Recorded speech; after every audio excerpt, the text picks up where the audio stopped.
So it's, you'll see what I mean.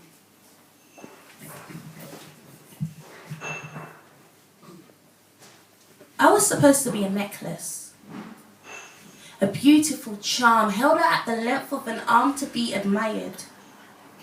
I was supposed to embrace necks, grace necks and lay comfortably on bosoms close to hugs.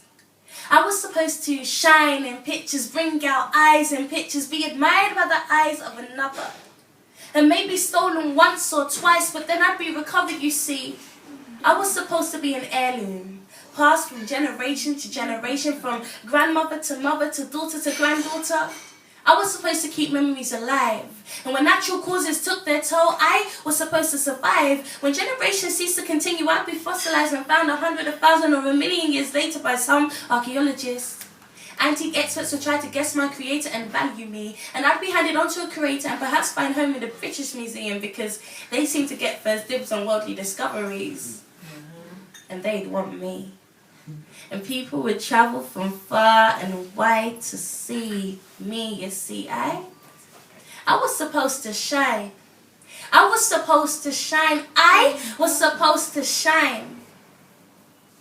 Instead, for humans and by humans, I was molded into the shape of destruction, despair, and devastation.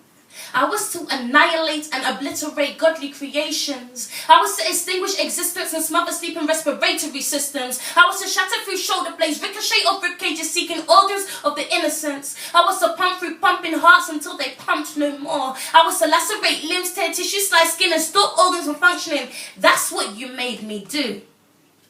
I was to be launched by the hands of the confused, the indoctrinated, the brainwashed, on behalf of soldiers, fighting on behalf of decisions made by the detached. The sit back, observe, and yeah, we'll do that.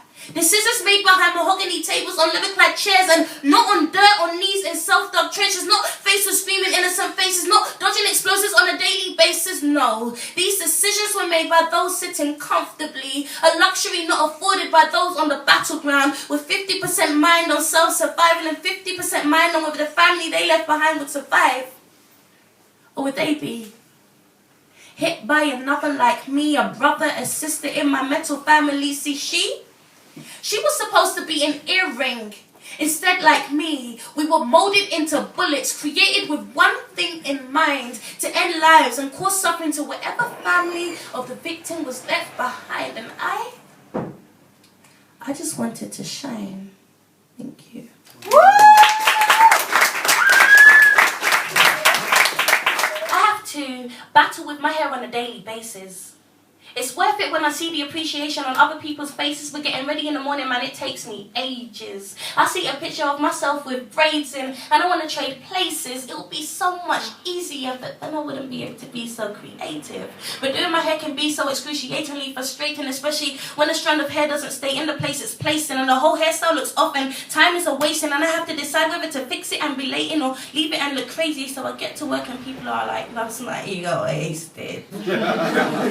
And I have to work out how to deal with this humiliation. So I'm looking in the mirror wondering whether I should make some changes. Should I straight up chemically attack and relax you? Should I hot comb and burn the curl right out of you? Or should I trap it in a weave for 3 months at least so I can wake up in the morning, shake my head and just leave? Or should I endure a hair appointment of 6 to 8 or 10 hours or more getting braids in? But you better believe for every hour I'm sat in that hairdresser's chair, that hair's going to be in for another 2 weeks. So should I just leave it be and be me naturally and only occasionally bring out the GHDs, knowing that if it rains or snows, that hairstyle's history and I'm back to being me automatically? Not to say that I don't wear a weave. Sometimes I wear a weave. And I wear a weave in order to achieve styles which previously I may not have believed would look good on me. See, my hair is sacred. It needs to be nurtured, not tortured. It needs to stay alive. It must not die with dye. But I might like to add a bit of colour to my mane, but still keep the condition of my hair the same, so I can grab a weave and select a shade. I have colour in hair synthetically made, and if I tire of the colour, I can just cut the weave out, rather than try to wash the dye out or try to dye it back to black in order to get the black back. And if I want to see a shorter style on me, go to the hairstyle, select a short weave. At least this way I can see if it suits me, rather than go through years of pain and misery waiting for unsuited cut hair to grow back. And if I want it longer, let's say skimming across my lower back, can you guess where I'm going to go to get that? I don't have to wait years for it to grow to that. I can get it like that, and that's a fact. I may decide to have it curly and long, but I don't have hours every morning to spend with a curling tong, so it's off to the hair shop to get a massage on, and in a couple of hours it can be on. Now I can keep it in for as long as I like, as long as it's clean and it still looks right. Only work I have to do is wrap it up at night, a quick shake in the morning, and it's looking fine. Basically, all that I am trying to say is me wearing a weave does not mean to say that my hair won't grow. I just like to play around with my style and still maintain the good condition of my hair. So don't even go there. Now you can continue with your looks and your stares, but you just need to accept it's my head. And I like to experiment.